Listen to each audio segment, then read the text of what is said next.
special episode today. My good friend Brett Woodall is in the studio, and I'm fired up because not only is Brett extremely intelligent when it comes to the business side of things, but he's doing some really, really cool stuff on the creative side as well. So, usually we talk to entrepreneurs and folks who are running more service based or product industry um, sales and things like that. But this is going to be a unique conversation. I'm really fired up to dive into it. So thanks for being here, brother. Yeah, man. Thanks for having me. I really appreciate it. So with that intro, now you got to actually tell people what you do. Yeah. Yeah, so I'm a film producer. Me and my business partner, producer, director, writer, editor, multi hyphenate, Tom Putnam. We just started producing films over in Paducah, Kentucky, Western Kentucky, very rural part of Kentucky. Taking a pretty unique approach to film production and how these projects kind of support the local communities, providing economic stimulus as well as more opportunities for everyone that lives in those areas. So the interesting thing and what I want to focus on is how you talked about community.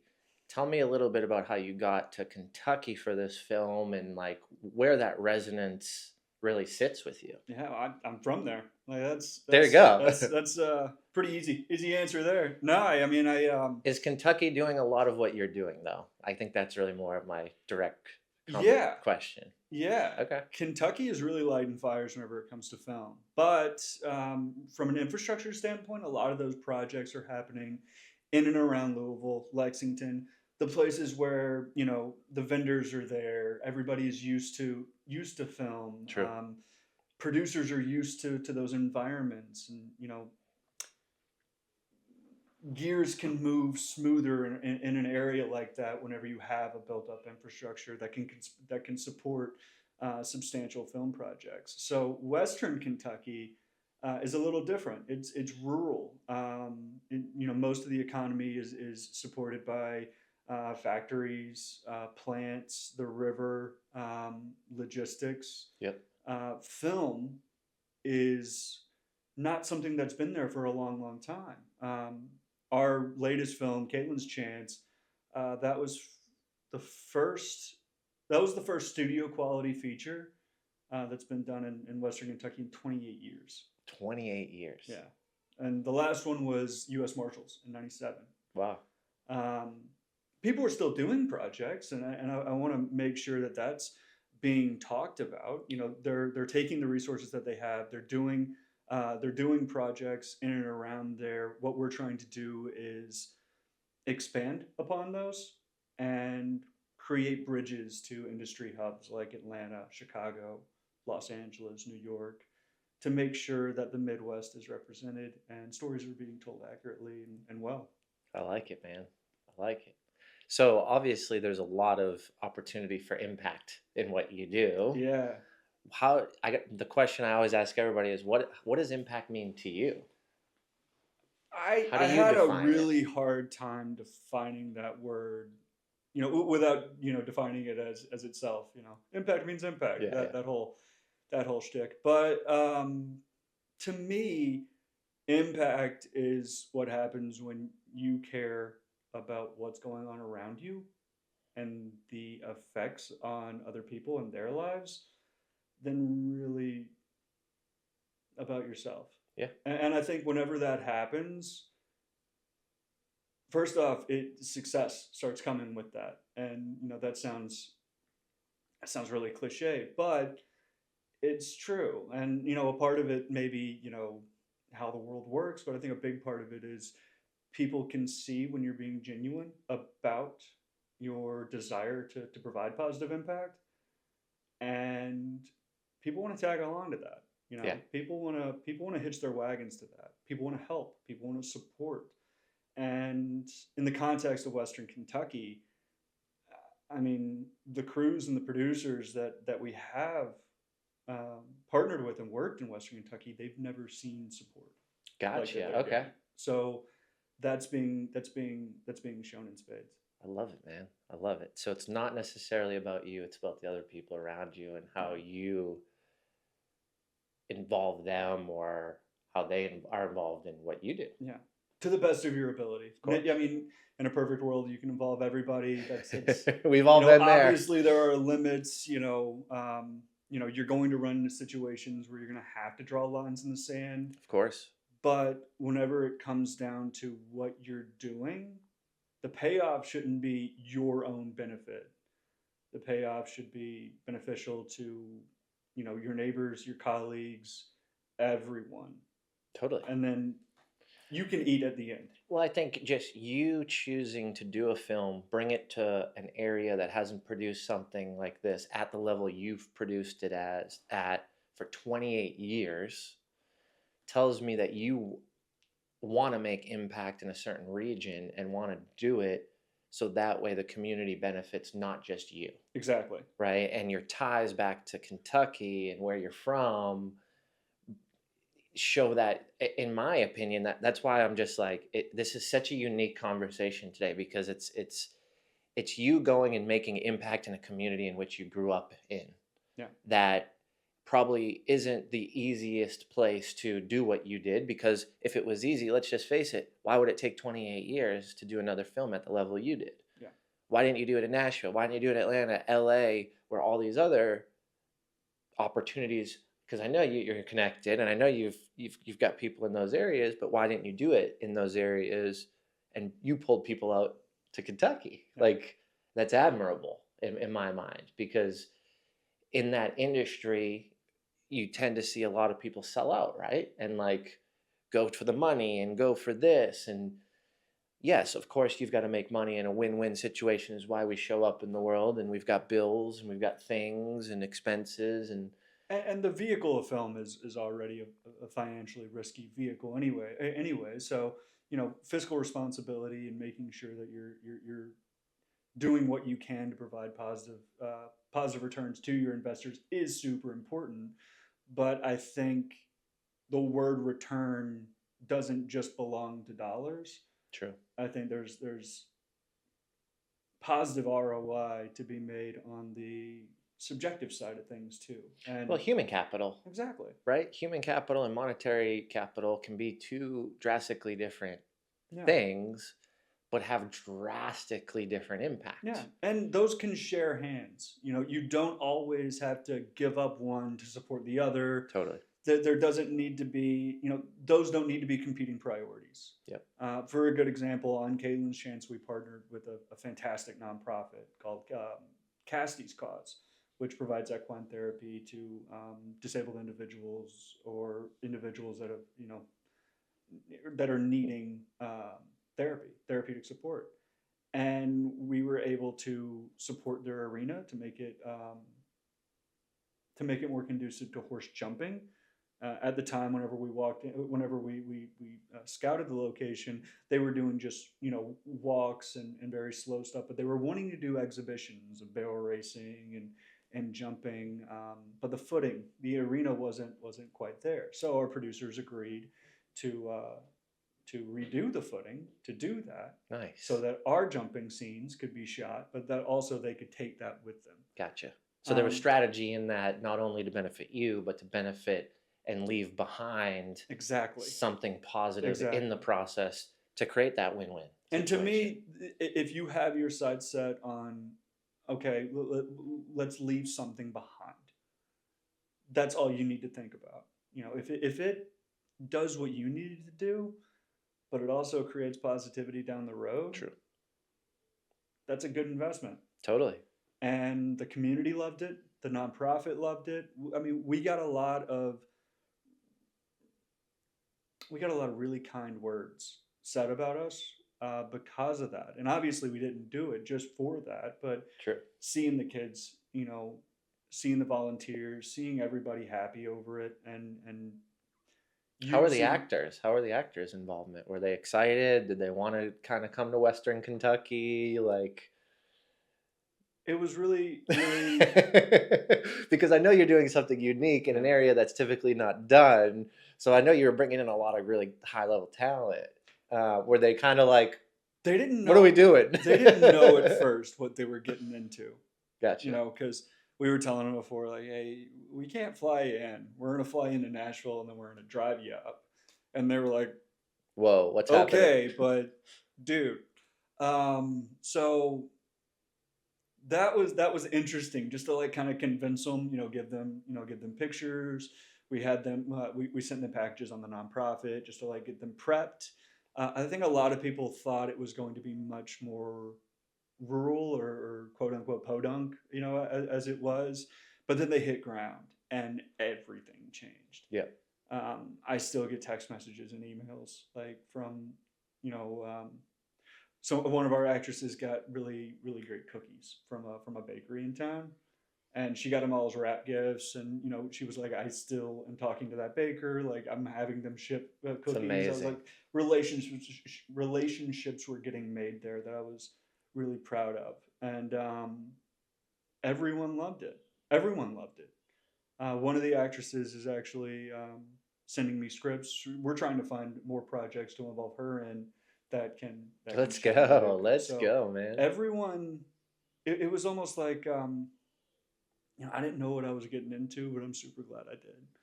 And One question for you uh that oh, comes to mind. He goes, uh-oh. He goes, uh-oh.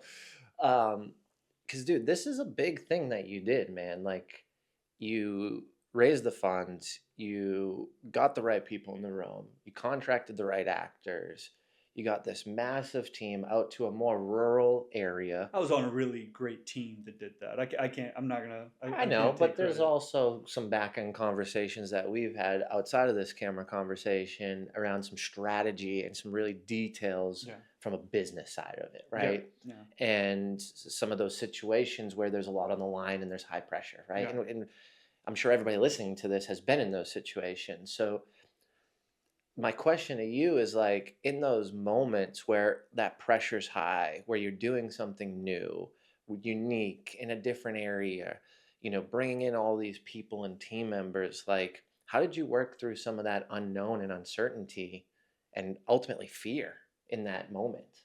Like bring us back to kind of where your head was of like, man, all this is happening, you're putting it all together, you've got the team, and I'm sure you're walking into new territories and new waters. Like, how'd you manage some of those anxiousness or fear tied emotions?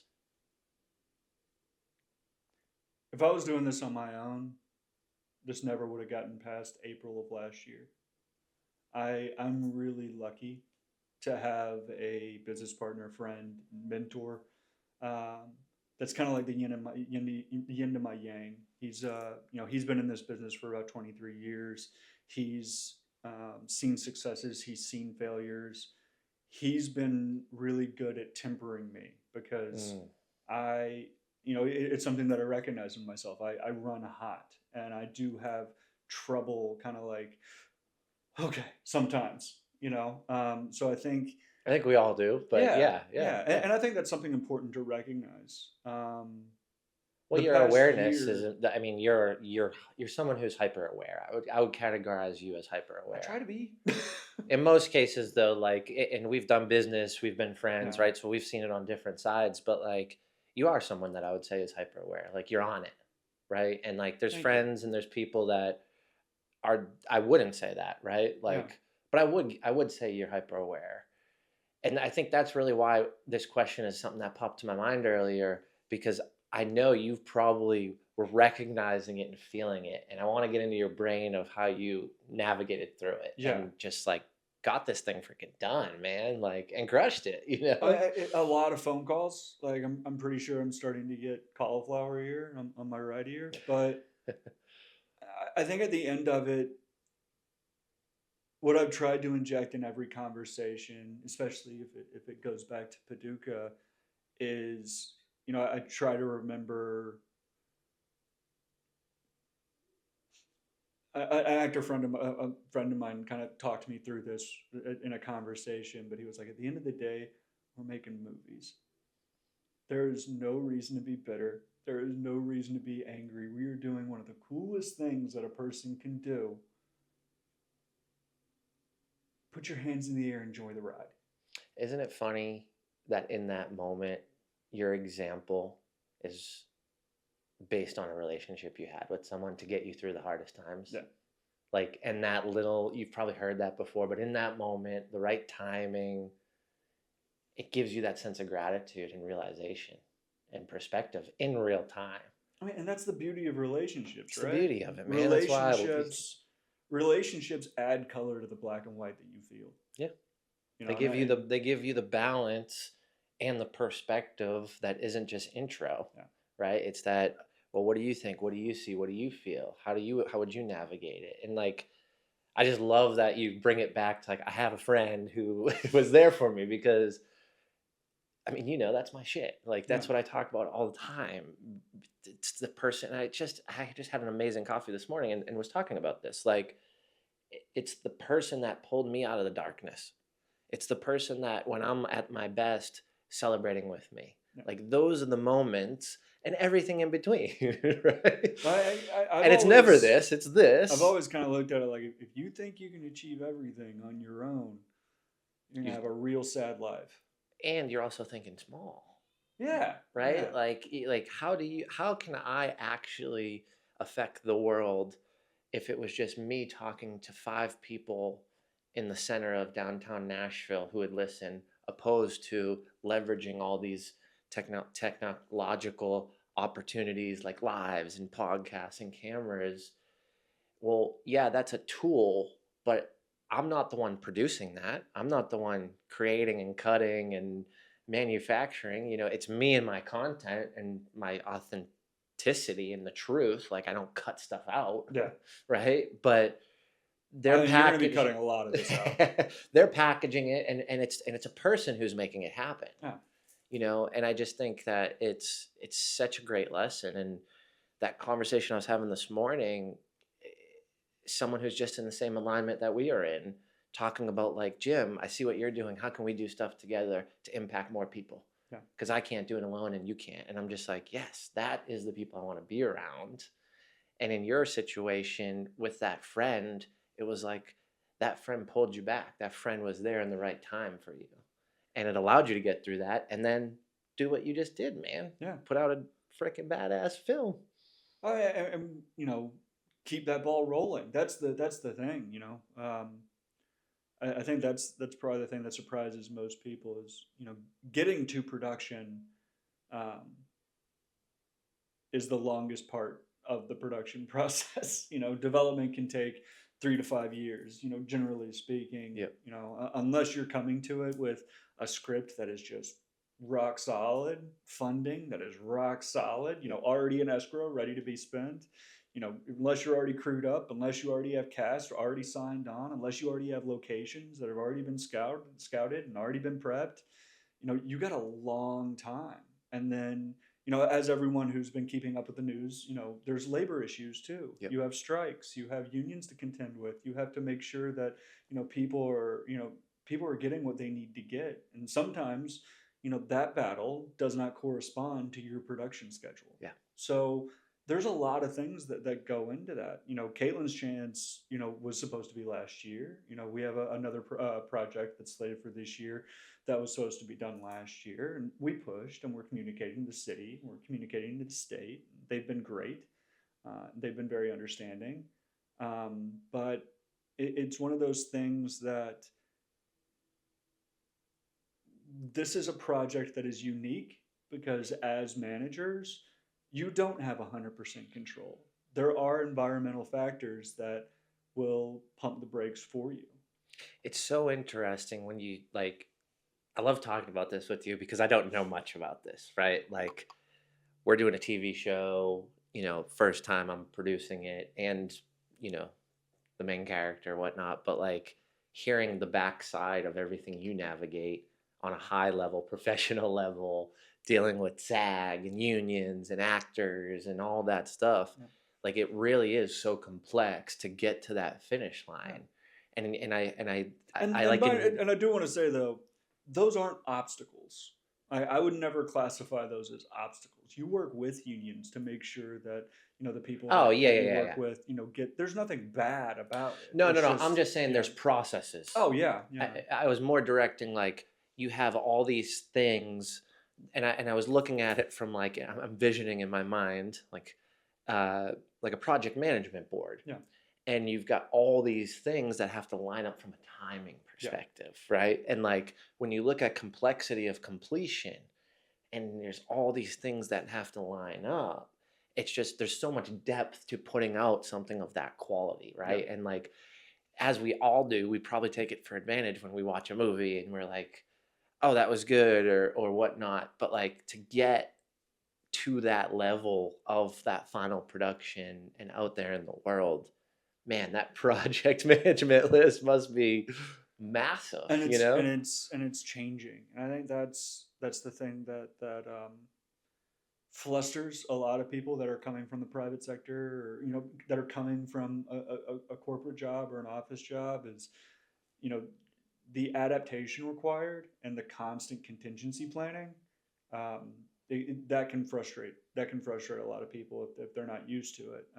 And usually that comes from that I'm not describing producers as much as I'm describing partners, vendors, even investors, making sure that those partners are, uh, sorry, that those partners are as educated as possible True. on on the project, the process, and the things that need to get done to get this past the finish line. Yeah.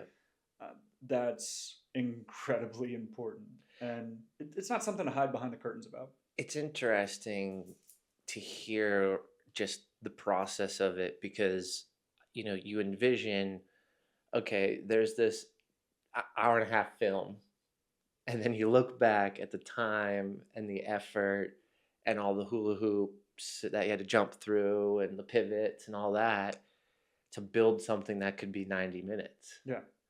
It's just impressive what goes into it to create something of such beauty and just art, right? Like it's truly art, and it's back to a team. It takes a lot of people to create that art. Oh man, You I know? think that was the coolest thing though. Doing that in Paducah, like I said, 28 years was the last big project.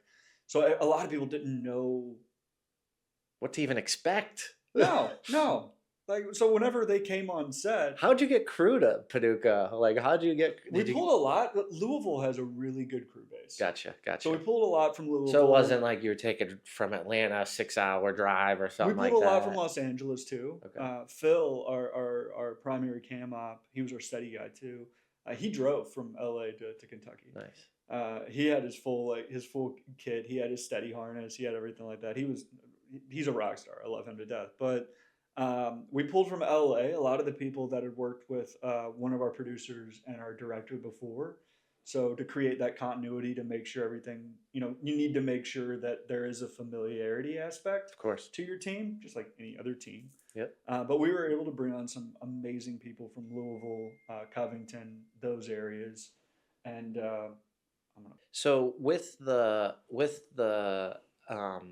like producing the film, what like anything crazy happened? Anything that you didn't anticipate? Anything that was unique? Like this is such a cool space. Like you're creating a yeah, feature film, right? yeah, Like at a very high level with professionals all over the board. Like this isn't junior shit. This isn't short film. Like this is a full blown film. yeah. We What filmed. craziness happened? Like what went It was sideways? it was a Like tell me about those juicy stories. Like and I know you don't have to say names, Well, I but mean, like it was even though it was a relatively short shoot, it was just over 3 weeks, so that's enough time for Mother Nature to get involved. And Mother Nature did. We ended up, excuse me, pushing out 3 days because of some pretty severe thunderstorms, and this was also a horse movie as well. yeah, So we had animals to contend with, that must have been and fun. oh yeah, I Hey, why is the horse not on time?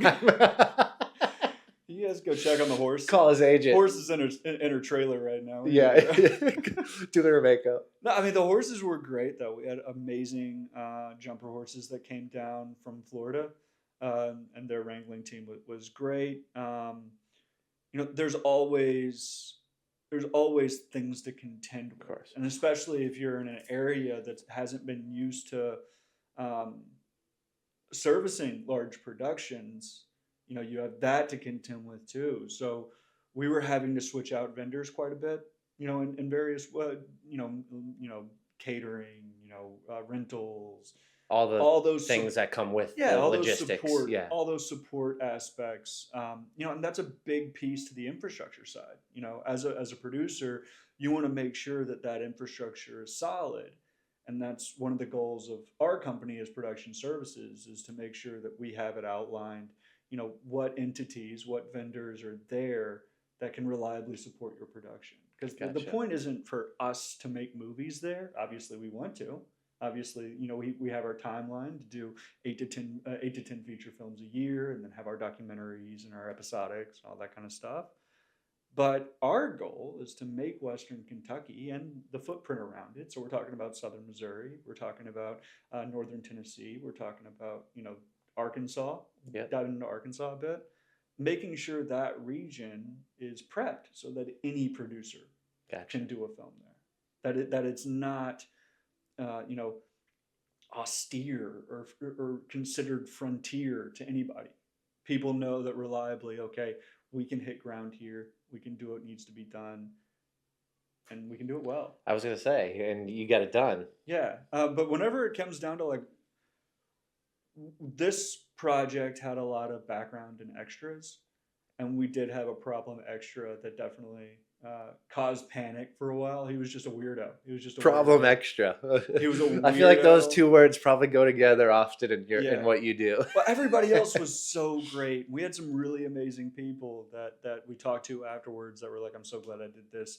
I want to keep going. I want to, Yeah. What are you doing next? What's the next project?" And we had a few people that were right at that age where they were like, this is a life shift. I want to go and pursue acting, or I want to go and pursue. We had one guy. He said he really liked the lighting situation, and he was like, I want to learn more about how to do grip and how to do electric and all that kind of stuff. That's awesome. That's impact right there. That's impact. That's impact. ripple effect, right? Then we also had one problem individual that just, it was inappropriate, was harassing, was scaring a lot of people, knocking on the trailer doors of the he was showing up of the beautiful women actresses. He was showing up to the hotels, like telling people he was part of the crew. Yep. And we had to get the police involved. Like it was a big thing. And from a I'm not even going to say a producer's mindset, from a teammate's mindset, my entire thing was, I'm going to make sure my crew and my cast is safe. Protection and safety. And I'm going to make sure that we're still going to be able to produce. It caused some scares, and we never had to shut down set or anything like that. But those are some of those variables that you can't really account for. No, I mean, you don't know who's going to do odd things out of the norm. I mean, and you're putting high profile people together to create the film. So there's going to be attraction to those people, and in some of those areas where they never thought they'd be able to meet someone, because there hasn't been films done there at that capacity in 28 years. And, on set we have security, and we have production assistants that are able to, dictate, what's going on where. Even on an independent set, we have to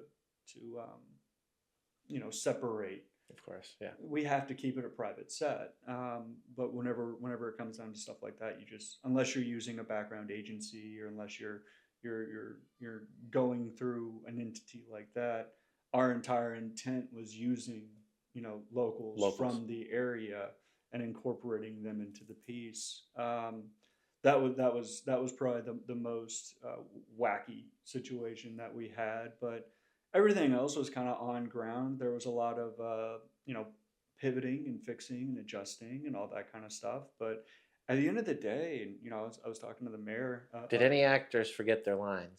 What's that? Did any actors forget their lines? Oh, that always happens. That always happens. I'm always curious about that. I'm like, they're so professional, and you see all the clips of them like practicing and working with brain doctors to remember all this stuff, and I'm like, I wonder how many times they actually just blank out, And that's not always a bad thing. Which is a great thing. Reality, right? Yeah. Like no one's perfect, but I'm just curious. In a performer too, is you look for someone that every take is going to be different, that they're not going to do the same take over and over again. That's what directors look for. They look for someone that can give variety, so that whenever you are editing, whenever you are cutting, you can pick exactly the perfect piece. Makes sense. Um, I also had one other question for you before we wrap up, but I was watching. You remember the show Entourage? Yeah. Adrian Grenier. Yeah. He did an interview a couple days ago with Jordan Peterson, and he talked about how the character in Entourage was going up, remember, and then he like got into women and distractions and drugs and alcohol. And in his own personal life, he was playing that actor in his own personal life. And the Oh. same things happened. He indulged more, and he knew that the industry, this could happen, right? Yeah. Like let's just be real, right? People have died, and drugs and alcohol, rock and roll, rah, rah, rah. But like he was saying how that role like became him outside of the role. Have you ever experienced anything like that with actors where they're so in depth into what they play that they like can't get back to reality or anything? Like, it's funny that we're having I this mean, conversation, but like, I was like, wow, like that's intense, you know? I'm still super junior in this world. I've heard similar Yeah, stories. I've never experienced that, but I have experienced it outside of entertainment. yeah, I've seen, um, you know, that's kind of an extreme of course, example, yeah, um, but I think that happens to most of us when we want something and we severely want it. We change our lives to get it, yeah, to get it, and then when we get it, we don't know what to do. yep. We don't know what to do. It's Because we put our worth in the thing, not in ourselves. exactly. So when we get it, we go, well, now what do I need to go get or chase to be worthy again? Yeah. Like you did the thing. Yeah. And I've gone through it. I mean, the conference last year, the day after, I was like depressed. And I'm not Right, saying right, I'm not right. saying Like, I don't know Adrian's. I don't know no, if no, that's no, no, his no, no, no. situation or not, but that's what I got out of it. And but it's a good point of conversation, right? Because I think you can take, it doesn't matter if you're an actor, and you just brought it, I think, on a larger scale of people who aren't actors. Yeah. Right? Like how you just position that, I'm thinking in my head, I'm like, I did that. Like the day after the conference, I was like, now what? Yeah. And it was all because I was trying to prove a point that I could do it. And when I did it, it didn't feel as good as I thought it would. Yeah. Because I was like, well, who am I now? I put my identity because I was up against people saying that I couldn't do it and I was going to pull it off, being the first year and, not having a million resources Yeah. to do it. But I think to your point, it's where does the worth lie? And I think in that situation with him, the worth was another year, another episode, and then a movie, and then this. And the worth wasn't, I already showed up and released one season and it was badass. Yeah. It was, I needed more, Yeah. more. And I think that kind of ties into the impact conversation and, more broadly, the purpose conversation, Yeah. right? Because I spent a long time working on Caitlin's Chance, and it was just, all right, we just got to get this in the can. We just got to get this in the can, and we'll be good. And like for the next 2 weeks after we wrapped Principal, I was super depressed. I was also super flu ridden, but I was super depressed too. It's funny you say that. I was sick at that point in time too. I was just like, I was like, And I think they actually marry each other. Oh yeah, when you work that hard, your immune system's on. And then you add that into it, and I think it's a deadly stress. You had all that kind of stuff. It's a deadly combination. Yeah, you're not. I think your body. I think I slept for like 20 hours straight or something crazy. I mean, your body has to. You don't think about how you're impacting your body whenever you're working like that. No. And it doesn't. I'm not talking about like manual labor. I'm talking about the mental capacity level at how such much a high bandwidth scale. you're putting into one thing just to get that thing done. Yep. But I mean, and I had to have other conversations with people that I trust and care about. And they had to be like, dude, you're not doing one movie. Yep. You congrats, you got that one in the can. You got, you're done. Now you move on to the next one. Yep. Now you move on to the next thing. And that's whenever I was like, okay, now let's talk about, or now let's start working on workforce development. Now let's start talking about, how do we put professionals in Paducah? How do we translate those skills to film so that we can start, how can we start building the world, as it pertains to Western Kentucky and film. I'm not gonna rest on one movie. Yeah. We got other stuff to do. Yeah. So I was like, all right, I'm gonna be depressed for 2 weeks because I don't know what's coming. And then I was like, all right, game time again. Yep. So Yep. Totally feel that. I'm still working on how to moderate that because you don't want to work too hard or else you're gonna Well, I think lose someone it. put it this way, like work-life balance doesn't exist, life balance exists. Yeah. And and that was also my coffee meeting this morning, which was a great meeting with Andrew Lell. But I was like, you know what? That's so true because I don't see them differently. And the reason, and so I was driving home and I was like, why don't I see them differently? Well, the fact of the matter is it's not one modality or the other. It's how can I show up and impact people every day? Yeah. And that impact to me doesn't need to be business or personal. It needs, and I can fluctuate the levels of that as I feel the need fit. But how can I just show up and do life and feel good about where I'm at? And there's nothing binary about work and life. Doesn't need to be as linear as we make it to be. No, because everything that you're thinking about in your personal life, you're thinking about at work. Yeah. And if you have big stressors or big things going on at work, you're gonna take that stuff home. How you deal with it is up to you, but you're gonna take it home. Yeah. You're not gonna be able to, or you bottle it up and then you pop. lot, or you bottle, yeah, or And then you you bottle pop. up and then pop. I like that, having a life balance. I had to check myself on that because I was working way too hard. I Yep. was neglecting my personal life. I was neglecting my relationships, Yep. even super close relationships like family. Yeah. They were like, "Hey, haven't heard from you in a bit." It's like, "Oh, I've locked myself in my cave. I'm sorry." Seriously though, like I've been there. Yeah. Yeah, I mean, you have to find a balance, and I really think the best way to do that is impact and purpose, and defining that why to whatever you're doing. Totally. And if you're working and your why is to support your life and to support your family, that's a valid why. And I think that you hit a good point on that. Like, you don't need to change the world in every moment you live. You just need to change your world. Yeah. Right. And like by changing your world, if you're a good person, that's going to have impact on other people. Yeah. Right. Because it's like, I don't need to go out and seek people to change if I show up good and be a good human, because then the people around me, hopefully, will become good humans as well, right? Because we are who we hang out with. We are our environment. You can't create positive impact on the world around you if you're not taking care of yourself. It starts with being selfish is not always selfish. It's funny. It's funny how, as you progress in life, understanding those concepts in which we were kind of taught as kids are drastically different in those different capacities. Like, being selfish is not selfish, right?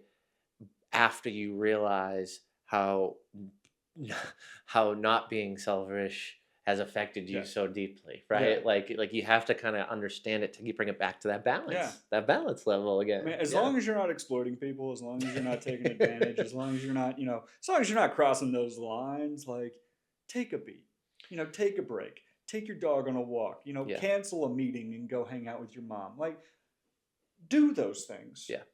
You're not letting anybody down. And if you are, maybe they shouldn't be in your life anyways. Well, but I think you're letting yourself down. Yeah.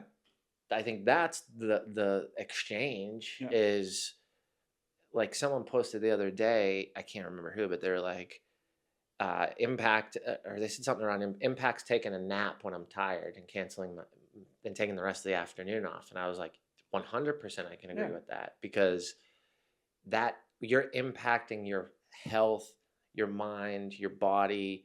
And his line of work, I forget his name, but his line of work was a lot of creative thought, education, business acumen, right? Yeah. So like, you do need to rest your mind and body to show up and create and be great. Yeah. So that nap actually was purposeful and will cause impact and have a ripple effect down the road, probably with his next client, because now he's prepared, he's in the right mindset, he feels good, comfortable, healthy, not exhausted, not Yeah. stressed, It not all goes anxious, back. not tired, not It all goes hungry. back to just that moderation, right? Yeah. Obviously, you don't want to cancel every meeting that you have, and just Just priorities in life you know sometimes. take 7 Benadryl and just sleep your life away. Well, but like figuring out, okay, I'm getting to a line. What I'm doing right now is not sustainable. I need to back it off. I True. need to I need to take care of myself.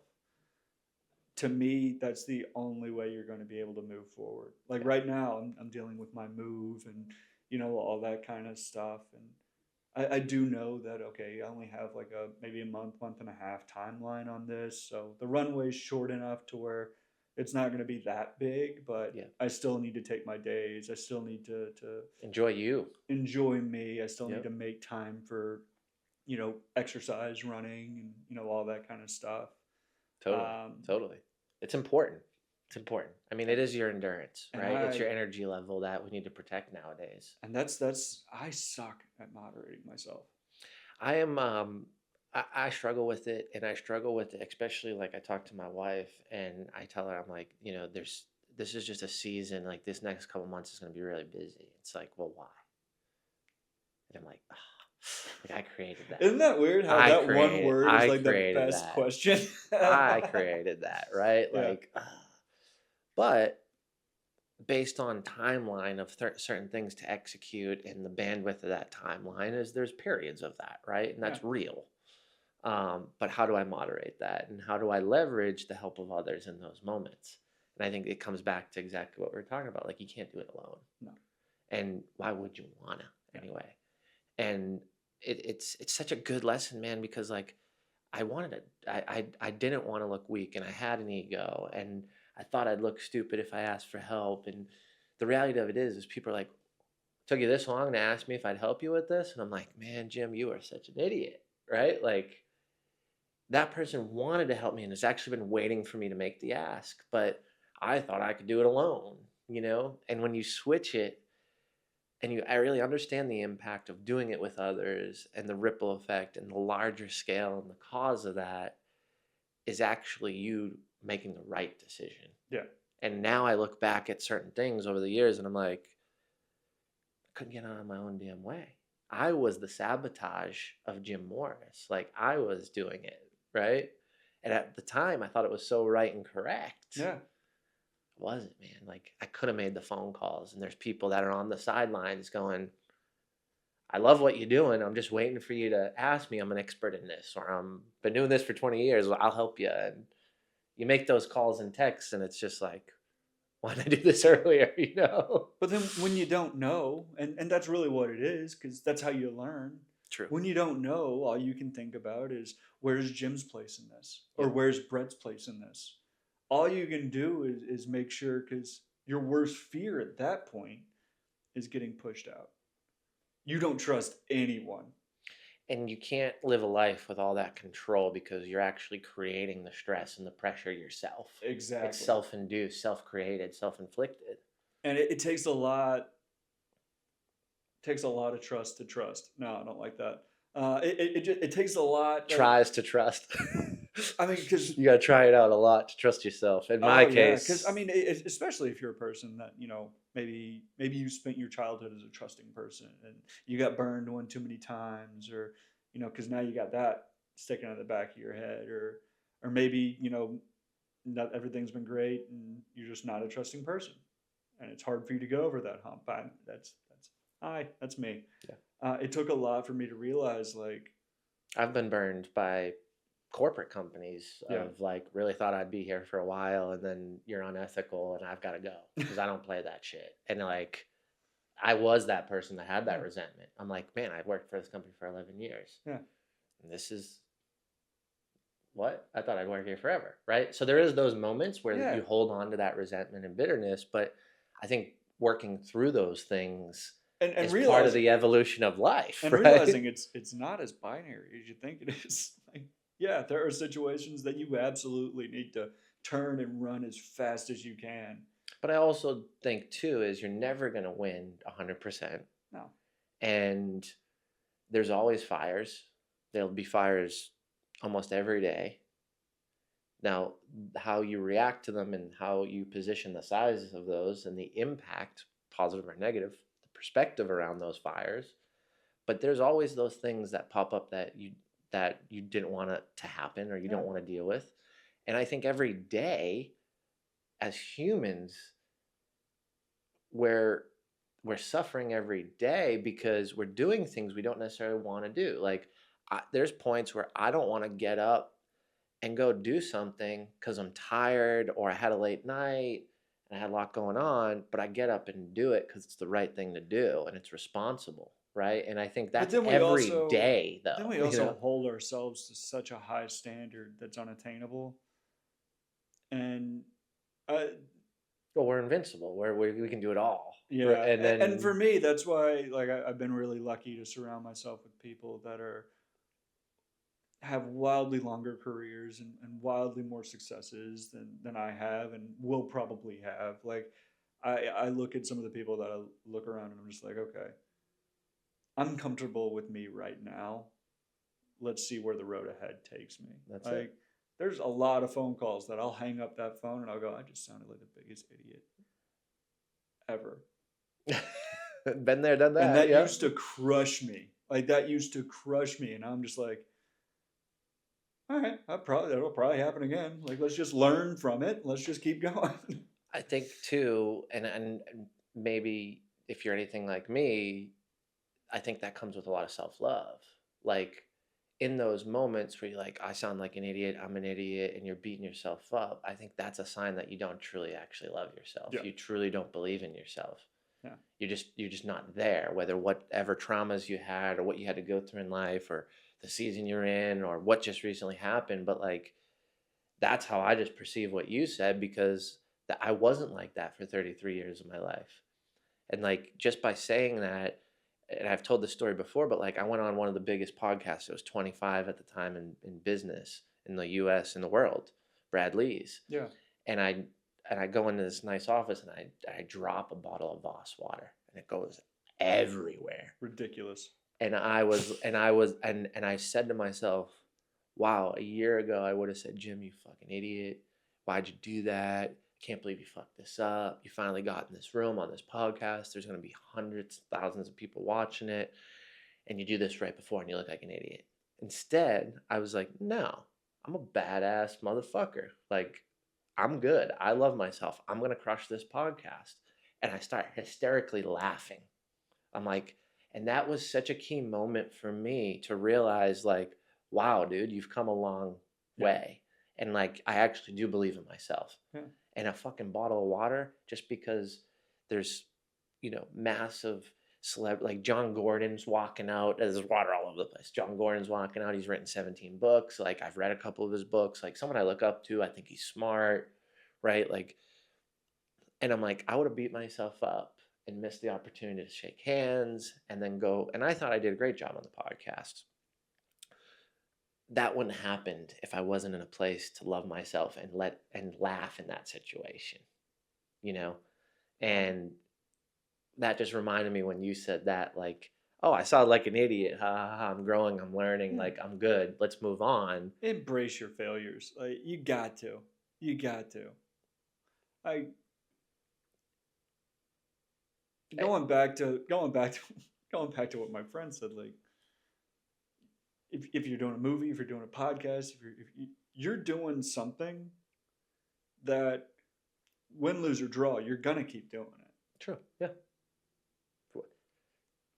So I got the equipment. I'm not selling it after this episode, right? But like seriously, right? Yeah. Like I'm not selling the cameras after this episode. Yeah. I'm so learn from your mistakes, smile, but God forbid, smile about it, and keep it rolling. Yeah. And that's the thing. The toughest thing for a lot of people to kind of swallow is the ability to smile.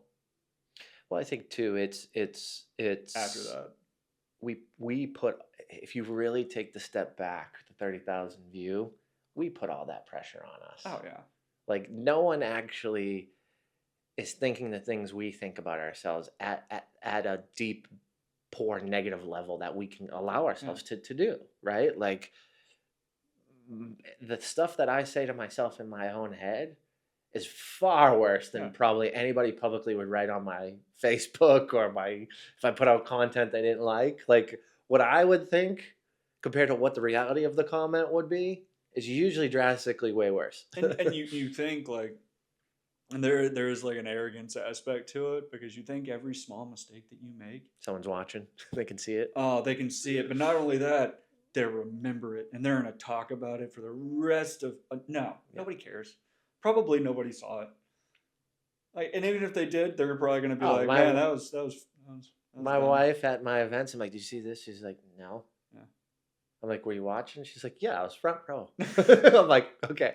Yeah. But like that's a perfect example, right? Like I'm nitpicking literally, and she's like, "What?" We had one event, and I'm like, 18 people are signed up, they didn't show up. Like, oh. She's like, 60 people in this room. Why do you care about the 18 that didn't show up? You're like searching them on Facebook. Yeah. I'm gonna find Yeah, them. what are you doing? Where are you at? Like, what other event are you going to? It's okay. I send them a Facebook message. Yeah. It's fine. It's fine. They'll be here. But those are the things that pop up, and Yeah. it's just how do you manage that, right? And how do you know that you're showing up, you're doing your best, and it's not going to be perfect because nothing is perfect. No. That word doesn't exist. And I It think should actually be removed from the film dictionary. production does a really good job of teaching you that because if you think what's going to hit the screen is exactly what was on the script, you got another thing coming. Yeah. That is not. I mean, that's not how it works. So Career change. Yeah. Next day.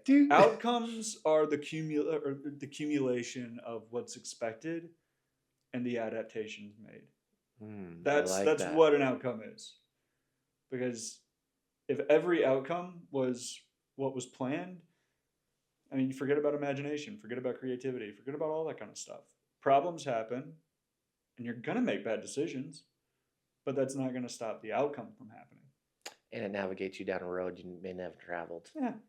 At the end of the day, which makes it fun and enjoyable. At the end of the day, though, don't be bitter. Don't be, mad. I mean, you're gonna get mad. Be mad, but like, feel the emotion and move through yeah, it. Move through the don't emotion. keep all that stuff on your shoulders. Just deal with the problem at hand and keep it moving. If the timeline has to stretch, it stretches. If something has to be dropped, it drops.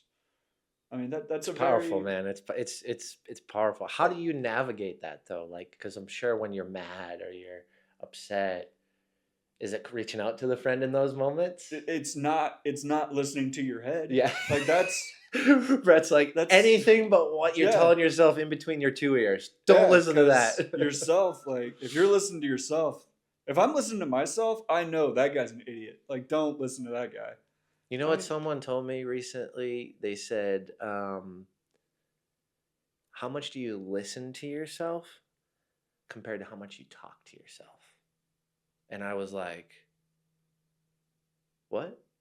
And he said, think about it. How much do you listen? Like those thoughts are occurring and you're listening. But how much are you actually telling yourself and speaking to yourself? Like, and I was like, whoa. I'm not actually going through a lot of those repetitions.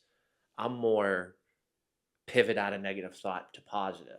Instead, I need to no, that's not going to happen. Yeah. Why would you think that? This is what's going to happen because talk to myself in a positive way. I started doing it, man. It's very interesting. Really? Because, dude, it gets me, my whole brain goes down a different wavelength and I start thinking about, I'm like, forget how I even got on that topic. Now that could be, I am a little restless. I do have tendencies of overachiever.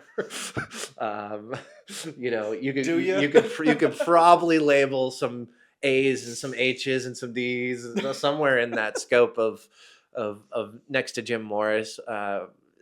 Who knows? Because call it what you want to call it. But to think through that and then I'm like way over here. Because I navigated where I wanted to go, and then my brain starts to ideate and imagination starts to occur, and now I'm this way. Whereas the negatives talk that was coming up in my brain was going down this path. I used to take pride in the negatives.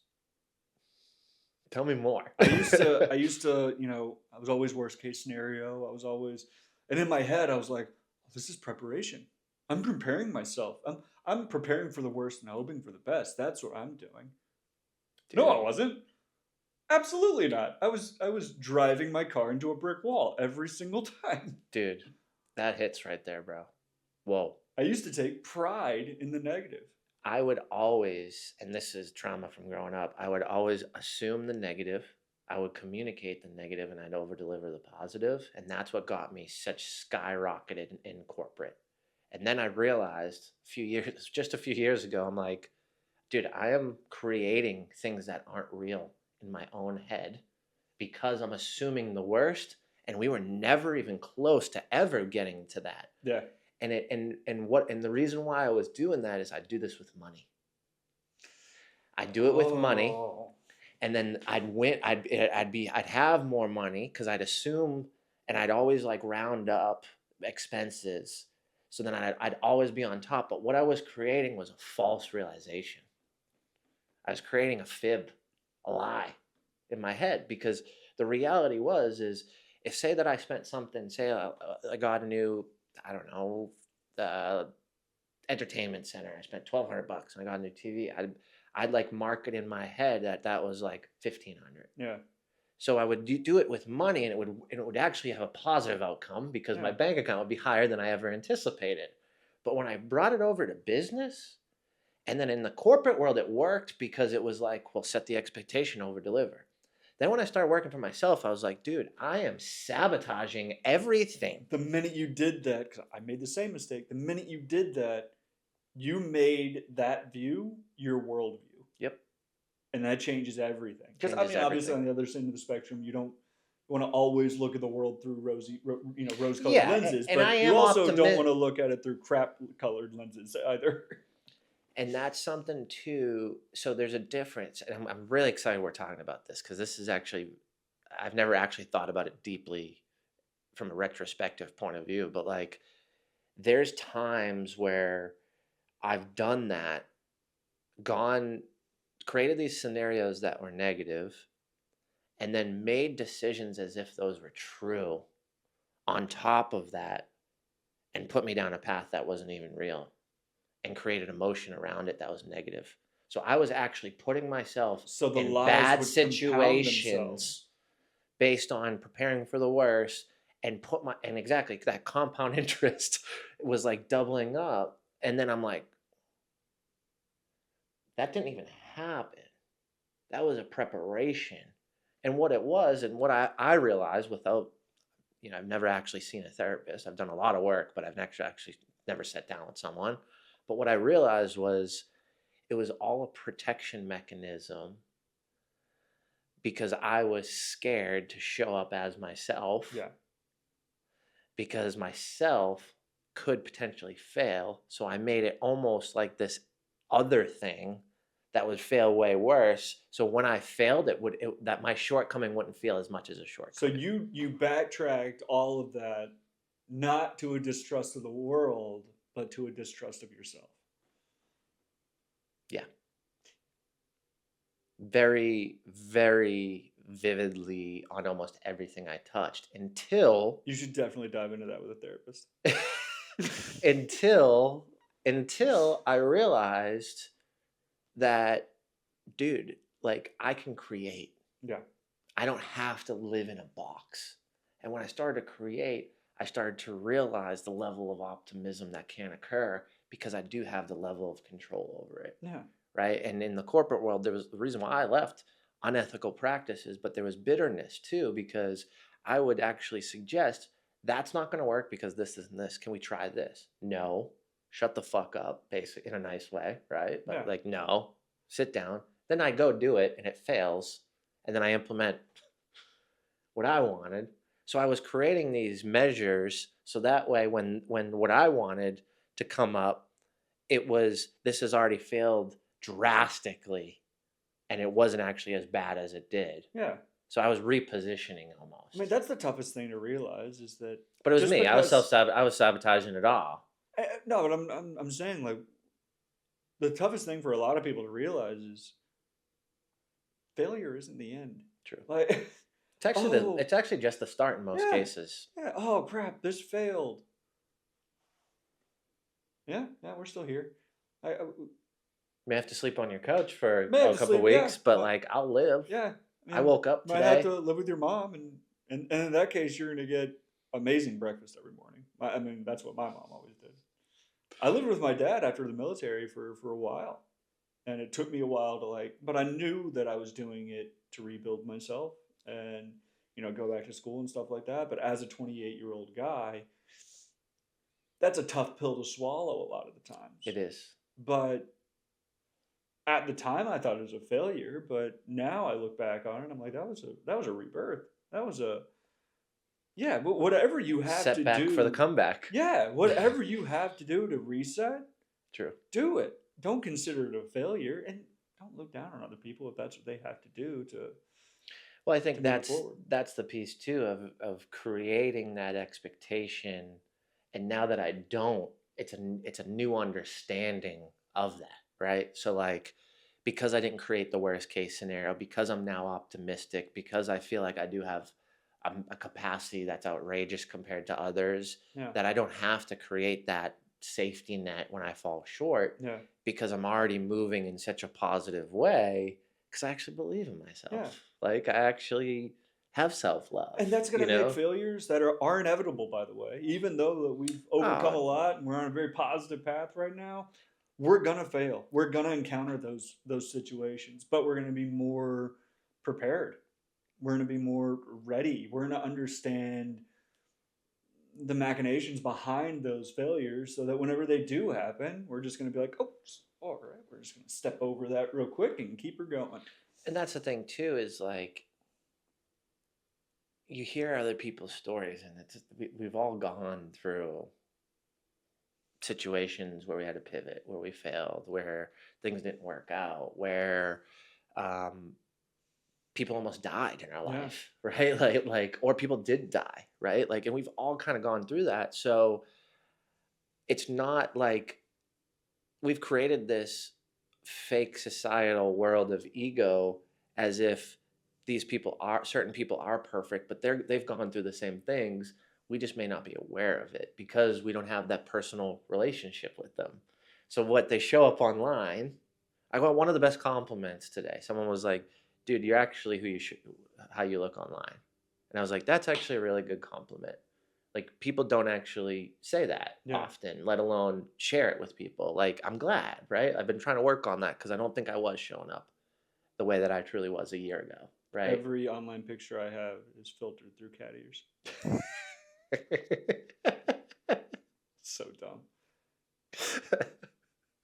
No, I mean, I think that's a really good point, though. Is But to that point, it was like, wow, okay, like that felt good, but it takes work, I think, to get there. And I think for a lot of people, they don't do that work. right, And society's created that this person's perfect, but then you look behind the scenes of a lot of people.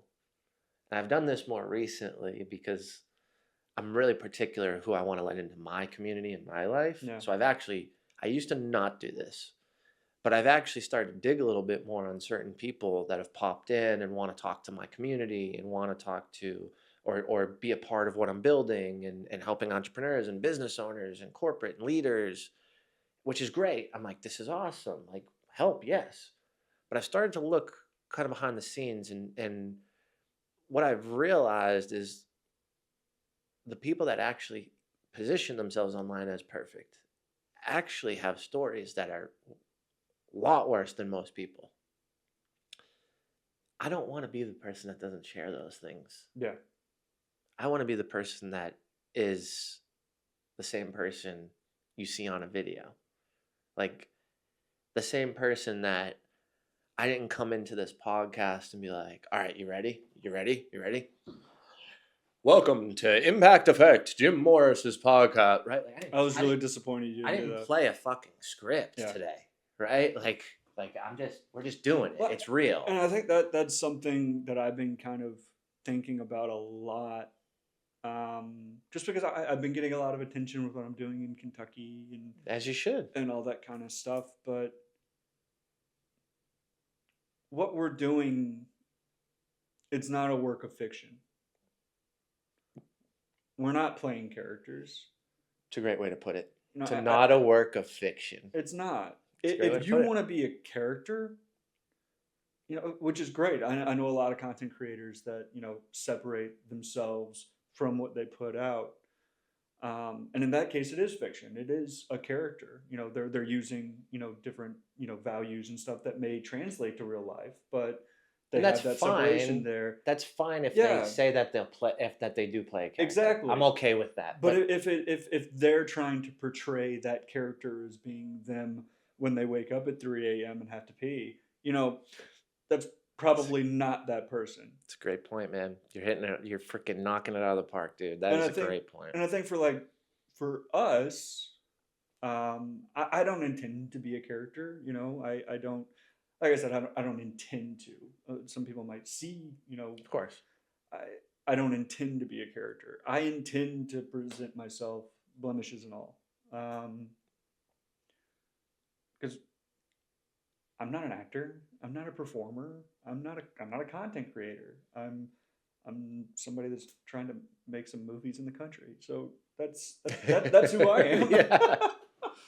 But it's well defined, and Yeah. you know that, and you understand that. And I think that's the struggle that some of us face, and I face that struggle, right? Like you get a certain mentor, or you're around a group of people that are doing it one way, or you see some people getting some success with this strategy, and it's not you. Like Did I've did done you that. ever I've done feel that. did you ever feel like you couldn't be you when you were presenting yourself? Like you had to be a character? So it was a very short stint of time for me that I went through this. Yeah. I was very aware of that as it was happening, and my wife was like, "What the fuck are you doing?"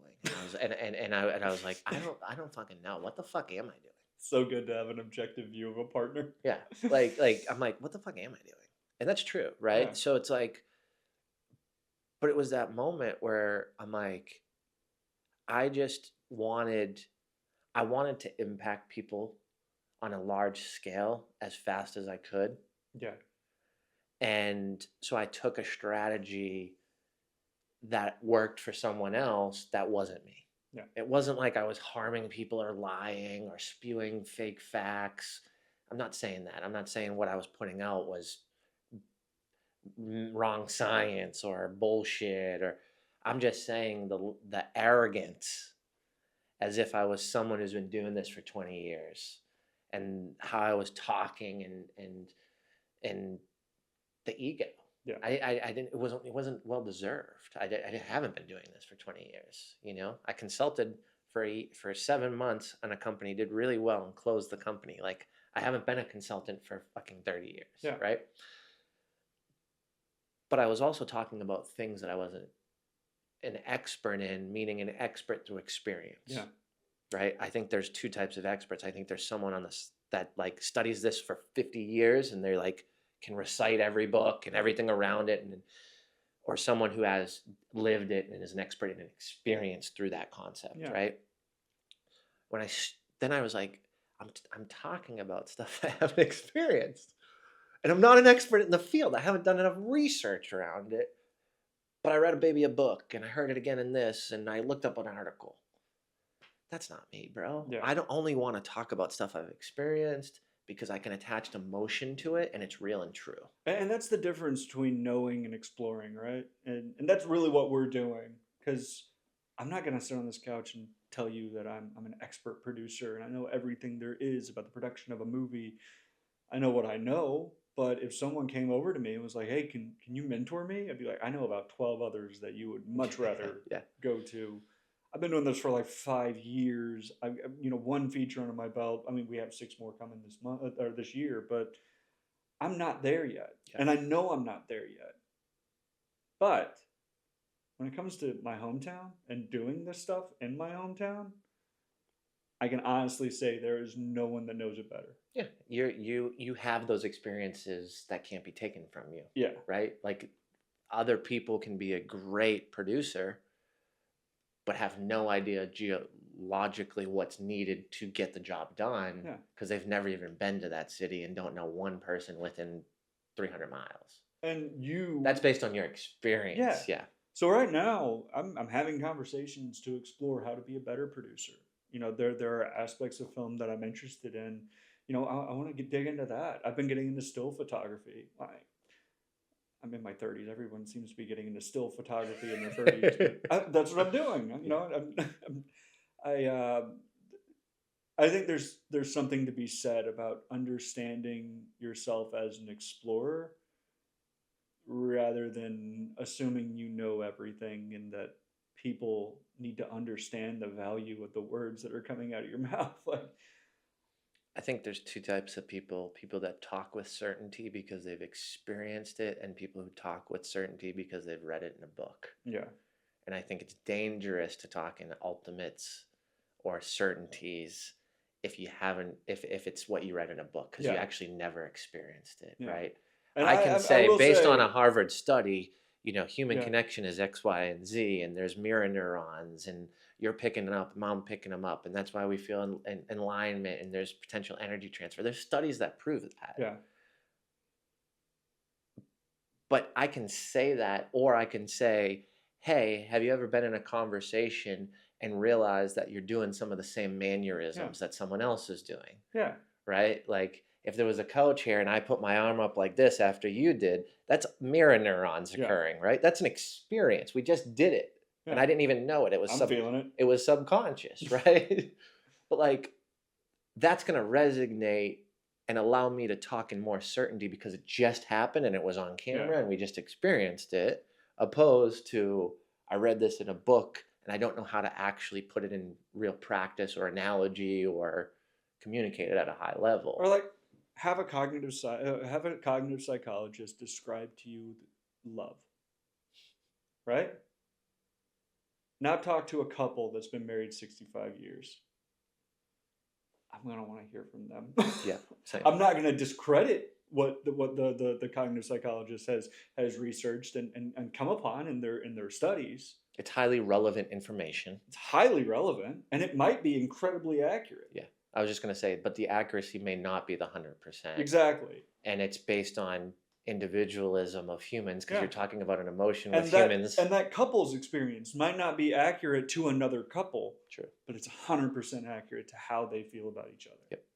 It's powerful, dude. And Super to powerful. me, I'm going to choose that. Yeah. As you should. In my opinion, you Yeah. should. I would That's rather hear genuine. from someone That's who's real. gone through it. Yeah. And I think, the amount of podcasts that are available right now, the amount of content that's available right now, the one differentiation is realism. Yep. And being real and having discussions and having a tangible goal. And anyone that says impact is not a tangible goal, I'm gonna strongly disagree with that. Yep. It's funny because it's a society full of regurgitation, cute little snippets and nuggets in a lot of the content today. Yeah. And that was what I was producing for 2 months last year. And it's and then another, that's a quick about face though. Another mentor said to me recently, because I was talking to him about the book that I'm working on, and he's like, "That's cute. You have no depth." And I was like, "Take that one right on the chest, sir. Thank you very much. I am going to go spend 60 hours on that one concept, one chapter, and I'm going to go get depth." But like, I need to hear that, right? Like, even after I came out of that in my content, but like now I'm in this new zone of like writing a book. Depth in the context of what? I was just saying like, oh, I really want to work off the quote, like relationships are rocket ships for the book. Oh yeah. And like this chapter is what this will mean. And he was like, "That's cute. There's no depth there." And there wasn't, right? Yeah. So I'm always still learning and progressing. So he was saying go deeper. Go deeper. He's saying, dude, go deeper, pull in some research, go get some more stories, bring in someone who's an expert on that specific chapter, right? Like he was beyond the buzzwords. Let's get to the good stuff. That's it. And it's funny you bring up buzzwords because we just landed on the TV show is gonna be around buzzwords in the thought leadership industry. So that's what we're actually going to produce. That's like you can do 10 seasons on that. And we're going to have conversations about like, and this is probably the first episode, is authenticity. Like, so we're going to bring in someone and we're going to talk about it. Like, what does being authentic mean? And really go through the buzzwords because like, I know people who are authentic, but they pay to go on stages in an industry where you should be paid to go on the stage. Well, Are you an authentic professional speaker? Or are you not? Right? That's a discussion to be had in a siloed industry. Yeah. How authentic are you if you say you're the expert in human connection? If you've been studying it for 6 months, you're not. Someone called me out recently. They're like, it says you're an expert in HCO. And I was like, do you know what HCO stands for? Like, yeah, you said human connection opportunities. It's like, who defined that word? I created that word. I am the expert. I created the definition around it. It's not Yeah. it's not in the dictionary. Like a human connection opportunist is I am gonna TM that motherfucker, right? Like I am. That's my Yeah. plan. I'm gonna get IP on it. I'm actually looking for a lawyer. If anybody knows a trademark lawyer, let me know. But like, so I will put expert Yeah. because I created that. No one actually knows what it is, and I'm gonna build out the concept, right? But like, Like, I'm not gonna put expert producer. and I'm not going to put expert in human connection because I've been studying it for like 7 months. Now, Yeah. my stories in my life, it's why I've led me here to study it on a scientific level. And my stories are experiential expertise, but I haven't studied this thing for 4 years. I'm not going to call myself the expert. So I just think the content, what's out there, what's in the world, the podcast, it's so unique because there's so many different angles to these So tools. this is gonna be like Mythbusters for connection coaches. It's gonna be pretty cool because we're gonna dive into like different like you know like one of the things obviously would be impact, one of the words, authenticity, one of the words, admiration. Like, what does admiration actually mean to you? Like, that's a good discussion. And who do you admire? And why do you admire that person? That's a deep, really good discussion. Do you consider this part of the entertainment industry? Podcasting No, and speaking. speaking, podcasting, especially in this kind of realm. So my opinion on it is I think it's siloed, and I don't know why it's siloed. Meaning, like, if you're gonna pay someone to speak on a stage for an hour or do a musical performance for an hour, why are those so drastically different? Yeah. Right? Like, and I obviously understand why they're different, but like the craft of creating a keynote speech that moves people, makes them feel emotion, ties them to create change after they hear it, go take Those are the action. same goals as a piece of performance art. It's art. I think it's art. I think writing a speech is art if it's done in a professional way, meaning you don't have to be great or get views or anything like that. But I mean, take it seriously, Yeah. right? Like I do think it's art. I think just going up and off the cuff and having no practice and picking up a mic, I think that's play, right? Just as if maybe I'm 3 years old and I put on a dress and think I'm a ballerina, right? Like it's kind of play. I'm not taking it serious. I think when you take it serious and you spend the time on it, it is art. Yeah. I don't understand why they're so different. Now, I obviously understand demand, economics, supply, industry. Like I get those differences. I don't know why it's not in the same. Like there's no unions or anything that I'm aware of. There's a bureaus and there's an association, but like I don't know why. Everybody that I've talked to, whenever I discuss that separation between entertainment and speaking and stuff like that, is, speakers would be like, our intent is to change people's lives, and our intent is to create impact, and I've always refuted it just by saying, that's the intent of a movie, that's the intent of a play, that's the intent of stand-up comedy. I mean, at the end of the day, you're eliciting an emotional response from your audience. And I'll give you a perfect example. Look where we are in the world today, 2024, with the division and the government, and they just released a movie called Civil War. It's a great movie.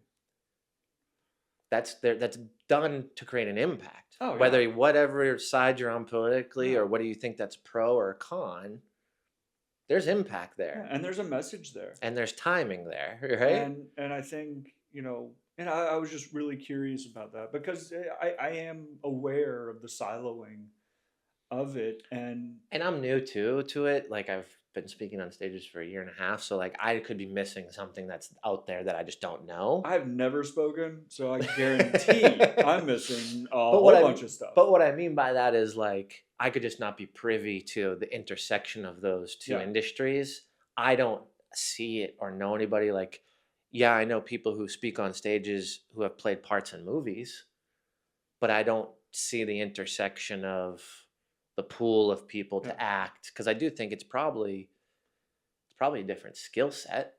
I think there's similarities, but to go and remember that many lines or a keynote speech for only 45 I mean, they're, minutes. they're definitely different Yeah. professions. I mean, you see that a lot whenever you have um, musical talent or especially social media influencers. Yeah. There's a lot of states right now that are giving productions a lot of money um, to cast social media influencers from that state into their films, and then everything goes sideways because a social media influencer, you know, sometimes they knock it out of the park, but sometimes they fail. Sometimes they It's two aren't, different talents. two different things. So that's been something that a lot of other producers have been navigating, is how to define roles in a way that is more digestible to a larger group of stakeholders. It's funny you say that because I realized with Impact Effect 24 coming up in September, the conference in Nashville, this year we're doing facilitation. So it's not a speaker gets up and talks to you for 45 minutes from stage. It's a speaker gets up, frames an exercise, their experience, the impact, and then you work on your business as the speaker navigates through the exercise for 45 minutes. Oh, that's awesome. So I want people to work on their business, not leave with a notebook full of shit, Yeah. right? Like spend the 10 hours at the conference and leave that you've They're going to moved the leave with needle. things that are actionable rather than trivia. Exactly.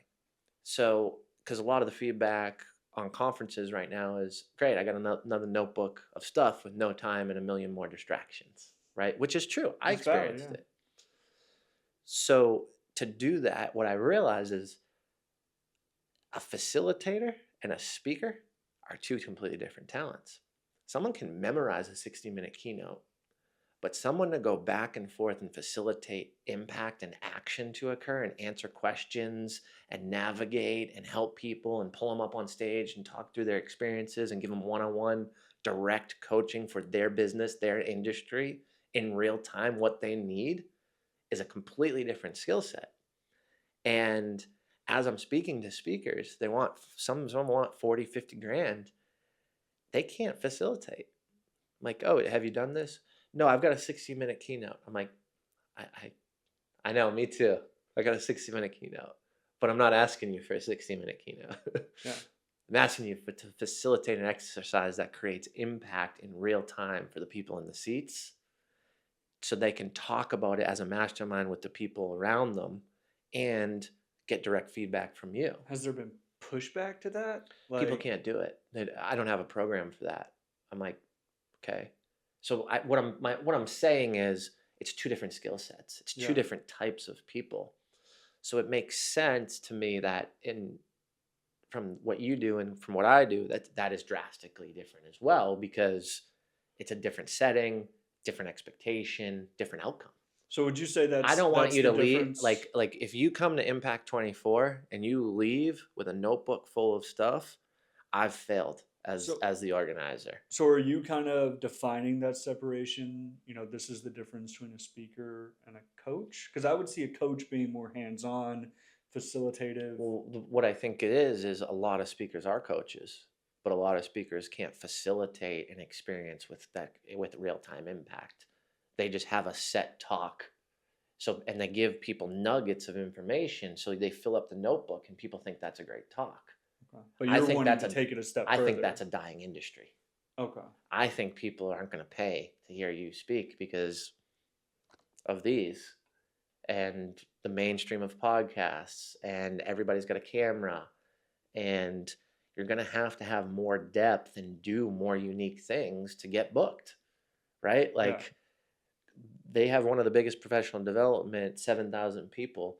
I recorded the video of the comments. This is the second year they did it. It's called Limitless. have all these big celebrities and all these people. Every comment, because dude, I'm researching this for change, right? Like I actually care about this. Yeah. Like I don't want to just Jim's throwing like no, dude, this is actually going to be different, unique, and applicable for So people. you're looking at the active I'm looking feedback. at comments and it's like, oh, all the friends are together. Oh, there's a lot of testosterone there. Testosterone. Oh, who's making money? Who's scratching whose back? Hey, the same guys with the same speech. Like, dude, it's all this. Oh, let's just talk about something that's important to them. How many people just want to launch a book? You know, Yeah. like Audiences aren't stupid. they're not. And here's the thing. I think the industry of professional development has been taking a lot of shortcuts the last 10 years and have rose and risen based on the technology side. And now we're somewhat flattening out where you got to actually have depth and you actually have to change people's lives. You can't just leverage Zoom and one to many opportunities like Have you been 150 seeing people on a webinar. Like no one's buying that anymore because it doesn't impact them. have you been seeing support from that industry, or have people been kind of like stiff arming you or ostracizing? What I do is drastically unique. When I get on a conversation with a client, they're like, wait, I can book a call on your calendar 7 days a week if you have availability and you're going to give me a link and you'll talk to me in real time. And I'm Yeah. like, yeah, why wouldn't I? And they're like, I've never heard that. Oh, I bought this program where I get on a Zoom for 45 minutes for 4 weeks for $2,000 and there's 80 people on the Zoom. I'm like, that's not consulting. Yeah. That's not coaching. That's like not facilitating change or impact. It's definitely a volume play, but yeah. It's a one to many play, right? You can have one to many, one to few, right? Those are three different strategies of how to speak to someone and create change. But I'm more on the camp of one to one in real time Yeah. because I don't see the one to many solution other than opening up the idea of a concept, right? Like I'll do a webinar to talk about human connection and then say, hey, here's my link. Let's catch up if you want to connect. Whatever happens from that happens, whether it's nothing, a good conversation, a bad conversation, someone becomes a But client. whatever it is, it's tangible. I'm doing that to open a concept and allow you to go deeper. So I don't charge for it. I don't charge 2,000 for 4 series. I just do it for free. And if it engages interest, then I'll go deep with you because I can actually impact you Yeah. on a one-to-one opportunity. I can't impact you on that webinar. You may have a good idea, but you've got to now run with that and execute it. I guess what I was asking was, are other coaches looking at this new kind of way positively, or are they? I think it's just like anything. I think people are going to change and people aren't going to change. Yeah. People are going to say, I made 5 million doing it this year. And then we'll see what their income looks like in a year or two. I don't know. I think I'm on the right path based on the fact that I care and I read comments and I go to a lot of conferences and I'm looking at them from an angle of obviously I'm listening from education, but I'm looking at them as an angle of how's that person reacting? What did that person say as we were walking out of the bathroom? What are that couple talking about? And the feedback in real time and online in comments is people just don't want to get yelled at. Like the rah rah, go be a better salesperson, Yeah. call 1,000 people, but that don't work. Yeah. Like that does no one's doing that. Go ask any person in sales. How many people do you know that cold calls? Fucking two? And they're probably like the savages who make good money and crush it. Yeah. That's not a common human. That's not the most people in the audience. Unless you're doing something specific, right? Like roofing does a lot of cold calls, solar does a lot of door knocks, things like that. I did cold calls. I sold printers for a while. Sounds amazing. Did you enjoy it? Um, no, absolutely, absolutely not. No. I also sold cars for a while too, and I feel like in sales, intent, Yeah. is the differentiator. You Yeah. know, do you want to make money, or do you want to help your customers or clients? True. I think we've been doing this for like an hour and a half. Oh boy, you're So- gonna have fun editing. Anything you want to wrap up on? No, man, I think we covered it all. Good convo, dude. Thanks for just diving deep. And Thank you for having me. Sincerely, like this is great. a lot And of I think what you're vulnerability too, doing- man. And I think Appreciate what that. you're doing, changing the game, making it more focused on people's needs and how to make people better, is really great. It's Not needed. make people better, but that Sh- sounded really aggressive. I hope you meant go deeper so I can show up better for people. Yeah. Yeah. Like I want to actually look at this from a psychological standpoint. One of the things I'm working on, and don't quote me for this because I may not be able to get this person, but the first speaker is going to talk about retention, how you actually retain what we're going to spend time on today. Yeah. What Oh, conference yeah. have you gone to and learned how to retain information before the conference started? I've never heard of that, No. ever. They're like, you can walk out of the door and You know forget it why? all. Because I care. I care that you retain this. I care that you took a day out of your normal life, out of your normal business, away from your kid, stayed late, showed up early, whatever it is. And I think that goes you back to deserve it. intent, right? Your intent is not, I mean, I'm putting words in your mouth, but this is what I'm inferring. Your intent is not ticket sales. Your intent is outcome from an individual perspective, making sure that people leave with the tools to do what they need to do what they want. And I'm just fired up because last year I didn't have this much depth or intensity, and amazing things happened. Yeah. Like partnerships formed, businesses started. I mean, someone made $22,000 deal that day. Like I personally introduced a lot of people that created opportunities, and one person is now speaking with one of the speakers and has this program and all this great stuff. So I'm just fired up for this year because I'm like, wow, I'm actually getting even more deeper and more intentional. When do tickets go on sale? We just released early bird, so huge discount right now for the next couple weeks. So I'm fired up. We're getting. Where's some it going to ticket be at? sales. Woolworth Theater in downtown Nashville. Oh, awesome. Yeah, super cool venue, dude. Super cool. We got VIP balcony, a VIP lounge, round tables on the floor, and then we got downstairs where we're doing interviews and podcasts, and it's going to be And round tables so that the facilitator is meant to make it easier for facilitating. And you're looking at people having a conversation, helping each other, almost like a mastermind with the people at your table. So it's like, hey, this is what I'm doing. And then they can have feedback, and then the facilitator will have feedback Is too. it curated seating too? Or? Yep. So last year, I called every single person and had a conversation with them. Not everybody answered.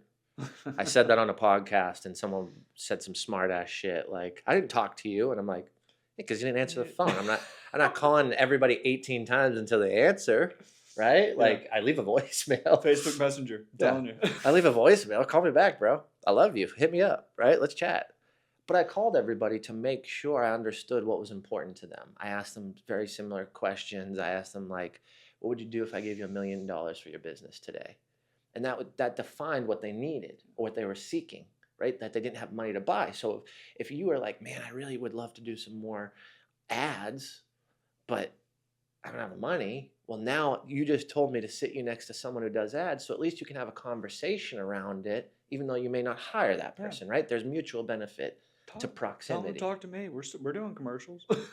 So like, all those things. Yeah.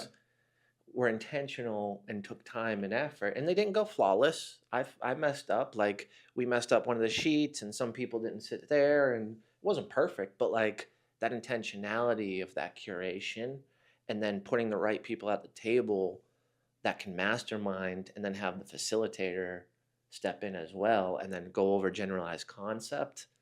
I don't know if I don't know what else I could do better. And that's a hell of a lot better than just impact.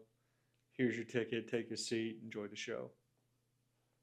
That's the goal, man. If every single aspect of that presentation is curated to the betterment of the audience, then you're right. Yeah. You're right. 9/18/24. Let's go, baby. I'll be down here. Let's go.